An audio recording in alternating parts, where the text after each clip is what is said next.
अल्हम्दुलिल्लाहि वकफ़ा वसलामुन अला इबादिहिल्लज़ीना इस्तफ़ा अम्मा बाद फ़अऊज़ु बिल्लाहि मिनश्शैतानिर्रजीम बिस्मिल्लाहिर्रहमानिर्रहीम व इबादुर्रहमानिल्लज़ीना यमशूना अलल अर्ज़ि हौना व इज़ा ख़ातबहुमुल जाहिलूना क़ालू सलामा वल्लज़ीना यबीतूना लिरब्बिहिम सुज्जदन व क़ियामा व क़ाल तआला वमन अहसनु क़ौलन मिम्मन दआ इलल्लाहि व अमिल सालिहा व क़ाल इन्ननी मिनल मुस्लिमीन। सदक़ल्लाहु मौलानल अज़ीम। अल्लाहुम्मा सल्लि अला सय्यिदिना व मौलाना मुहम्मद व अला आलि सय्यिदिना व मौलाना मुहम्मदिन व बारिक वसल्लिम। मोहतरम बुज़ुर्गों और दोस्तों, अज़ीज़ साथियों, हम में से हर एक दुनिया के अंदर रह कर के ये चाहता है कि मेरी औलाद ऐसी बने, मेरे बेटे ऐसे बने।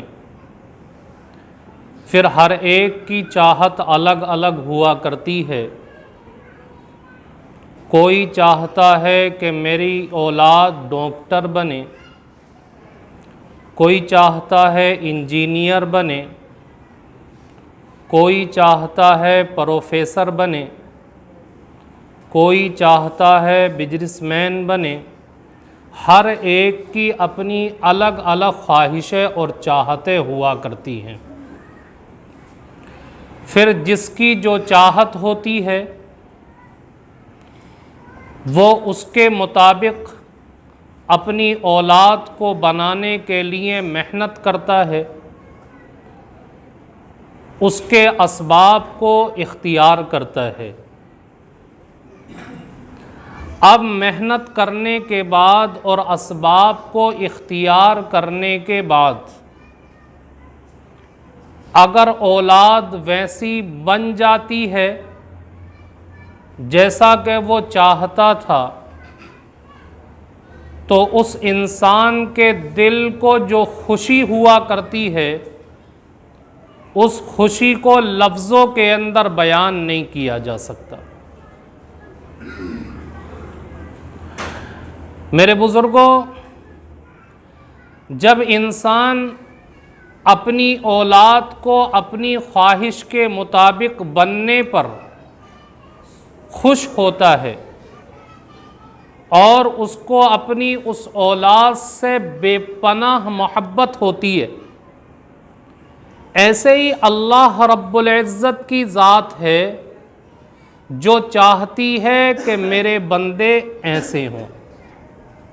अल्लाह क्या चाहता है कि मेरे बंदे ऐसे हों। अब कैसे हों? अल्लाह रब्बुल इज़्ज़त ने क़ुरान करीम की इस आयत के अंदर बयान फरमाया, व इबादुर्रहमानिल्लज़ीना यमशूना अलल अर्ज़ि हौना। रहमान के बंदे वो हैं कि जिनके अंदर अकड़ नहीं हुआ करती। अब्द के माने आते हैं गुलाम के, नौकर चाकर के। अगर हमारा कोई गुलाम हमारी हर बात को मानता है, वो नौकर अपने मालिक की हर बात को मान करके उसके मुताबिक चलता है। मालिक ने कहा कि घर में झाड़ू लगा दो, वो झाड़ू लगा देता है। मालिक ने कहा कि मेरी गाड़ी साफ़ कर दो, वो गाड़ी साफ़ कर देता है। मालिक ने कहा कि बाज़ार से सौदा ख़रीद कर ला दो, वो सामान ख़रीद कर ला देता है। मालिक ने कहा कि बच्चों को स्कूल से ले आओ, वो बच्चों को स्कूल से लाता है। तो जो नौकर अपने मालिक की हर बात को मानता है, अपने मालिक के हर इशारे को समझता है, उसके मालिक को अपने नौकर से मोहब्बत हो जाती है। और वो उसके ऊपर एतमाद और भरोसा करता है। अब अगर कोई नौकर ऐसा है कि जिसकी पूरी जिंदगी गुजर गई अपने मालिक की खिदमत करते करते, तो मालिक को ऐसी मोहब्बत होती है कि वो उसकी हर परेशानी को अपनी परेशानी समझता है, उसकी हर तकलीफ को अपनी तकलीफ समझता है। कभी नौकर की बेटी की शादी है, चंद दिन बाकी रह गए, कोई इंतजाम नहीं, वो नौकर अपने मालिक के पास आकर के बैठता है, चेहरा उतरा हुआ है, मालिक मालूम करता है कि क्या परेशानी है। वो नौकर मालिक से कहता है कि साहब, लड़की की शादी को चंद दिन रह गए लेकिन कोई इंतजाम नहीं है। मालिक कहता है, अरे अल्लाह के बंदे क्यों परेशान होता है, मैं हूं ना, मेरे होते हुए तुझे फिक्र करने की जरूरत नहीं। अब ये सुन करके उस नौकर के चेहरे के ऊपर खुशी आ जाती है और घर आकर के आराम से रहता है। बीवी कहती है, 4 दिन बचे हैं शादी को, तुम्हारे चेहरे के ऊपर गम के कोई आसार नहीं है, अभी कोई इंतजाम नहीं हुआ। नौकर कहता है कि मालिक ने अपनी जिम्मे ले ली है मेरी बच्ची की शादी, अब मुझे कोई फिक्र करने की जरूरत नहीं।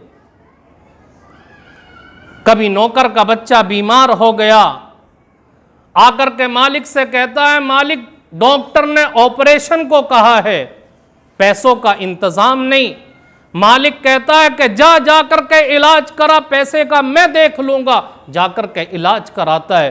तो जब दुनिया के अंदर एक नौकरी करने पर दुनिया का मालिक अपने नौकर से इतनी मोहब्बत करता है, तो मेरे बुजुर्गों, ये अपने गिरबान में झांक करके देखें और हक के साथ फैसला करें अपने दिल के ऊपर कि जो बंदा अल्लाह रब्बुल इज्जत की गुलामी करेगा, अल्लाह के सामने अकड़ेगा नहीं, क्या अल्लाह को अपने उस बंदे से मोहब्बत नहीं होगी? अल्लाह भी अपने उस बंदे से बेपनाह मोहब्बत करता है और ऐसी मोहब्बत करता है, रिवायात के अंदर आता है कि जब अल्लाह रब्बुल इज्जत इससे मोहब्बत करता है तो इसका कान बन जाता है जिससे ये सुनता है, अल्लाह इसका हाथ बन जाता है जिससे ये पकड़ता है, अल्लाह इसकी आंख बन जाता है जिससे वो देखता है, अल्लाह उसका पैर बन जाता है जिससे वो चल करके जाता है। ऐसा प्यार अल्लाह रब्बुल इज्जत अपने बंदे से करता है। लेकिन अगर दुनिया के अंदर हम देखें कि कोई नौकर अपने मालिक के काम को सही ढंग से नहीं करता, अकड़ दिखाता है, मालिक ने कहा झाड़ू लगा दो, नौकर कहता है कि वाह, मैं झाड़ू क्यों लगा दूं, आपके कपड़े साफ हैं, मेरे कपड़े भी साफ हैं। मालिक ने कहा कि गाड़ी साफ कर दो, नौकर कहता है कि मैं क्यों कर दूं आपकी गाड़ी साफ, गाड़ी आपकी है, मैं क्यों करूं। तो क्या दुनिया का कोई मालिक ऐसे नौकर और मुलाजिम को अपने यहां जगह देगा? कोई नहीं रखेगा, निकाल करके बाहर कर देगा। ऐसे ही जो बंदा अल्लाह रब्बुल इज्जत के सामने अकड़ दिखाता है, अल्लाह के सामने अपनी पेशानी को नहीं टिकाता, क्या अल्लाह रब्बुल इज्जत उससे मोहब्बत करेगा? कभी नहीं करता। अल्लाह को उन्हीं बंदों से मोहब्बत हुआ करती है कि जो सब कुछ करने के बाद भी अल्लाह के सामने नजरें झुकाए रहते और ये समझते मैंने कुछ नहीं किया। जब बंदा ऐसा अपने आप को बनाता है तो अल्लाह को फिर इससे बेपनाह मोहब्बत और प्यार हुआ करता है। और फिर अल्लाह रब्बुल इज्जत दुनिया की हर चीज को इसके ताबे बना दिया करता है। जब ये दुआ के लिए हाथ उठाता है, अल्लाह कहता है उदऊनी अस्तजिब लकुम, मेरे बंदे तूने मेरे सामने आजिज़ी इख्तियार की, तूने अपनी पेशानी को टिकाया, तू मेरे सामने अकड़ता नहीं है, तो अब मैं तुझसे ऐसी मोहब्बत करता हूं कि तू हाथ उठा करके जब भी दुआ करेगा मैं तेरी दुआ को कबूल कर लूंगा। और फिर अल्लाह रब्बुल इज्जत ऐसे इंसान को अपने सामने खड़े होने का रातों में मौका देता है। कुरान करीम के अंदर अल्लाह ने कहा ततजाफा जुनूबुहुम अनिल मज़ाजि'i यदऊन रब्बहुम खौफन व तमआ, कि जब ऐसा बंदा जिससे अल्लाह को मोहब्बत है रात को बिस्तर के ऊपर आता है तो बिस्तर के ऊपर लेट करके सुकून नहीं मिलता, उसका बिस्तर उछाल करके खड़ा कर देता है कि खड़ा हो जा, ये तन्हाई का वक्त है, अपने अल्लाह को इसमें पुकार, अपने अल्लाह को राज़ो नियाज की बातें कर ले। आज अल्लाह रब्बुल इज़्ज़त की तरफ से हमें तो फराइज़ की तौफीक नहीं है, तो हम सोच लें कि अल्लाह रब्बुल इज़्ज़त को हमसे मोहब्बत है या नहीं है, अल्लाह का हमारे साथ कैसा ताल्लुक है। अगर आज हमारा ताल्लुक अल्लाह से मजबूत होता, अल्लाह तन्हाई के अंदर राज़ो नियाज की बातें करने का मौका अता करता।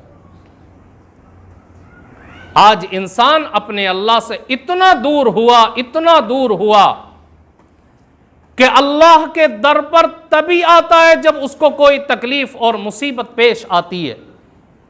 औलाद बीमार हो गई, बीवी बीमार हो गई, डॉक्टरों को दिखा लिया, हकीमों से इलाज करा लिया, कोई फायदा नहीं होता, तब जाकर के इंसान अल्लाह के दर पर आता है और अल्लाह से कहता है अल्लाह मेरे बच्चे को ठीक कर दे।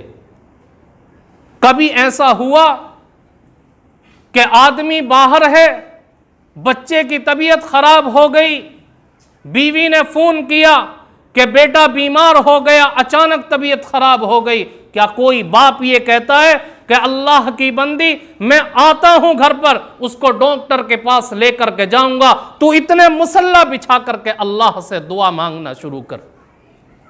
कोई करता है?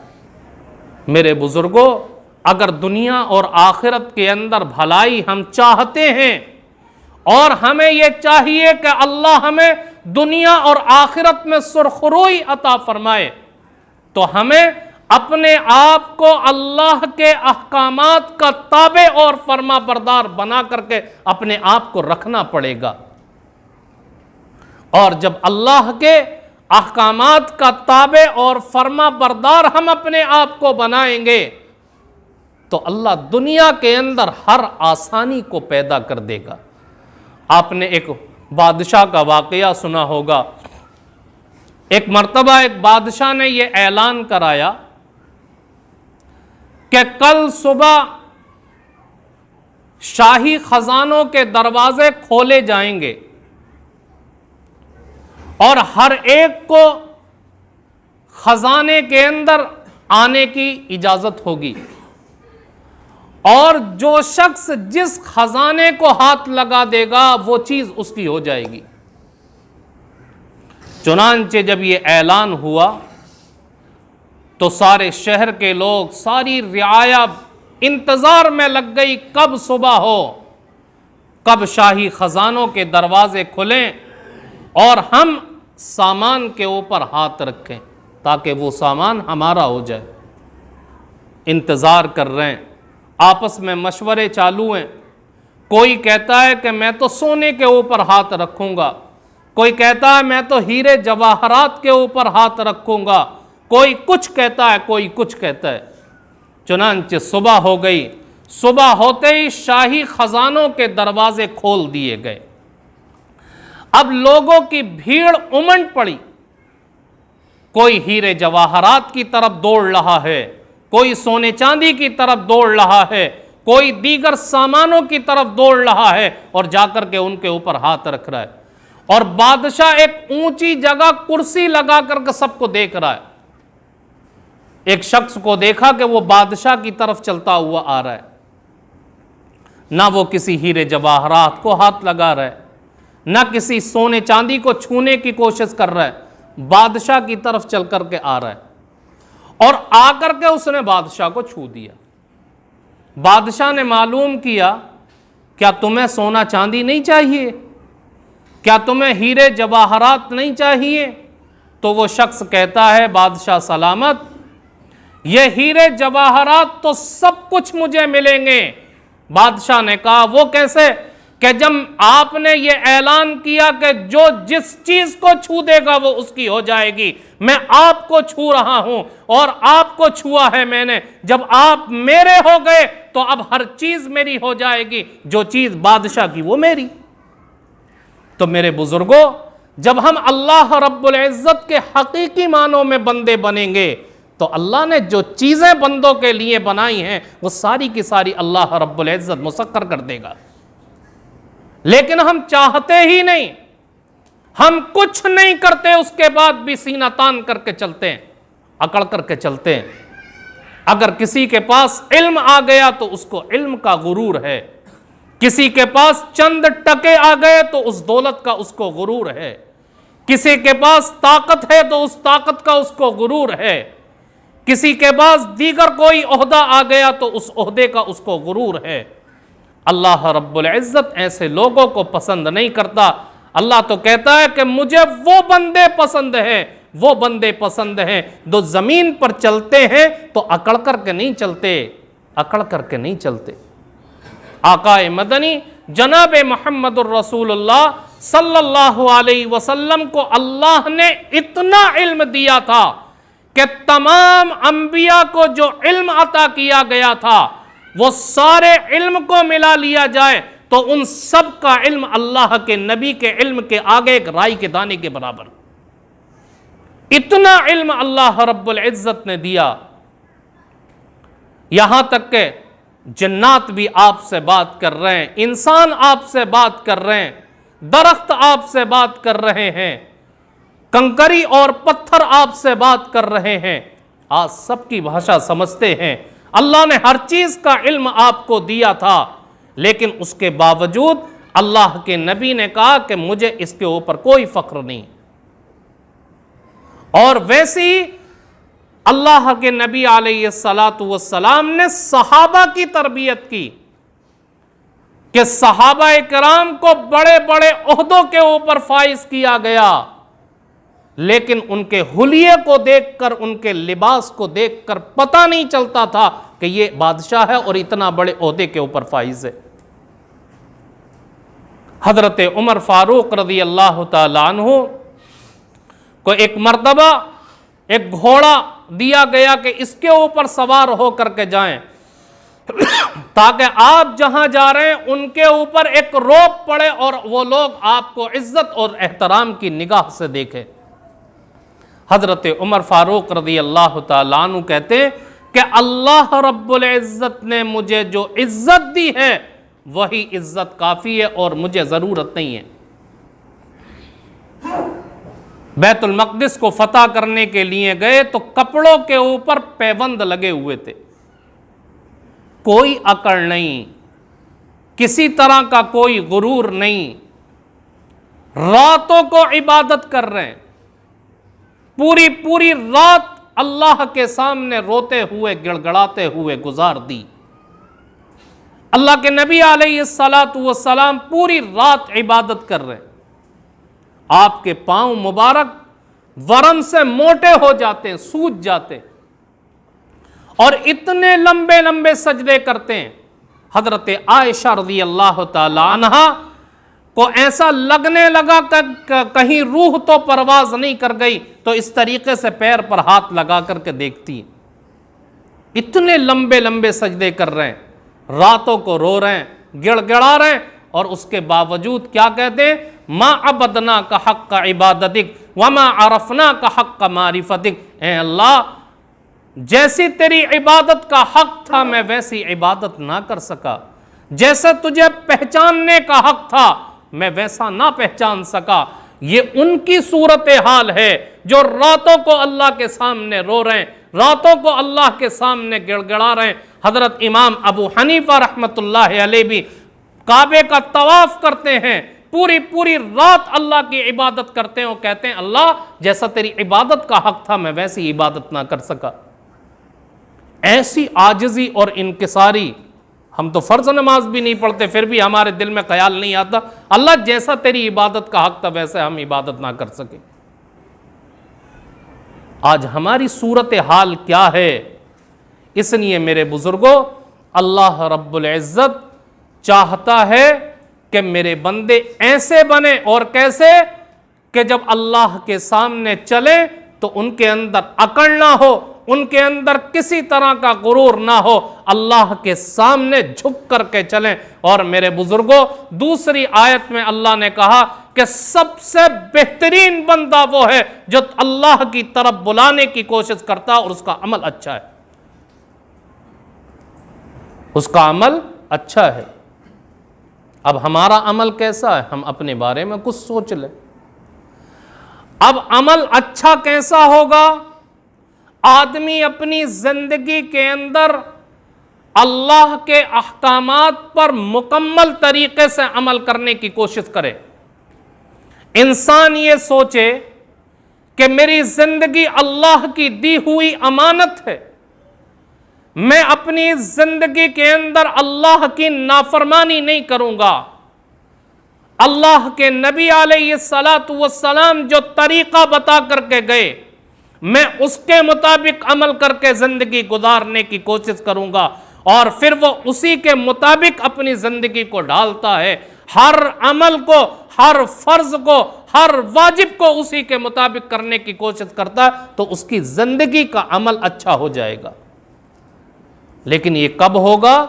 जब हम कोशिश करेंगे तभी ना, और हम कोशिश ही ना करें, इसी तरह वे राह रबी की जिंदगी गुजारते रहें, तो याद रखें कि कुछ होने वाला नहीं है, कुछ होने वाला नहीं।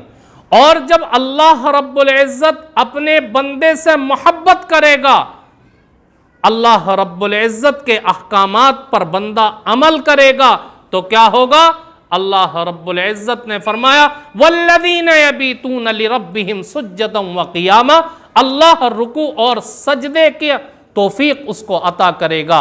वो रातों को खड़े होकर के अपने अल्लाह के सामने रोएगा, गिड़गिड़ाएगा।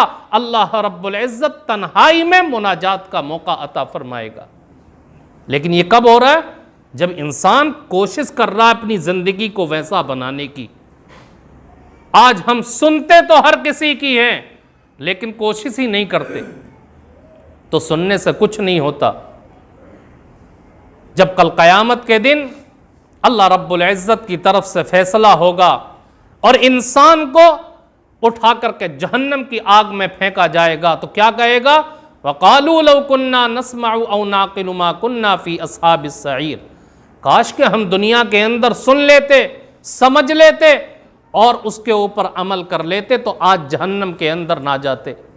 हम सुनते तो सबकी हैं, लेकिन समझने की कोशिश नहीं करते, हम उसके ऊपर अमल करने की कोशिश नहीं करते। मेरे बुजुर्गों, आज दुनिया के अंदर एहसास हमें नहीं होगा, आज तो ऐसे ही जिंदगी गुजर जाएगी, लेकिन मरने के बाद उसका एहसास होगा कि काश उस जिंदगी को गनीमत बना करके अपने आप को हकीकी मानों में अल्लाह का बंदा बना लेते। लेकिन उस वक्त अफसोस करने से कुछ नहीं होगा। अफसोस करना है तो आज अपनी जिंदगी के अंदर करने की कोशिश करें और ये इरादा और तहिया करें कि आज के बाद हम अपने आप को रहमान का ऐसा बंदा बनाएंगे, ऐसा बंदा बनाएंगे जैसा कि अल्लाह ने हमें बनाने का हुक्म दिया। अल्लाह ताला हम सबको कहने सुनने से ज़्यादा अमल की तौफीक अता फरमाए। वमा अलैना इल्लल बल।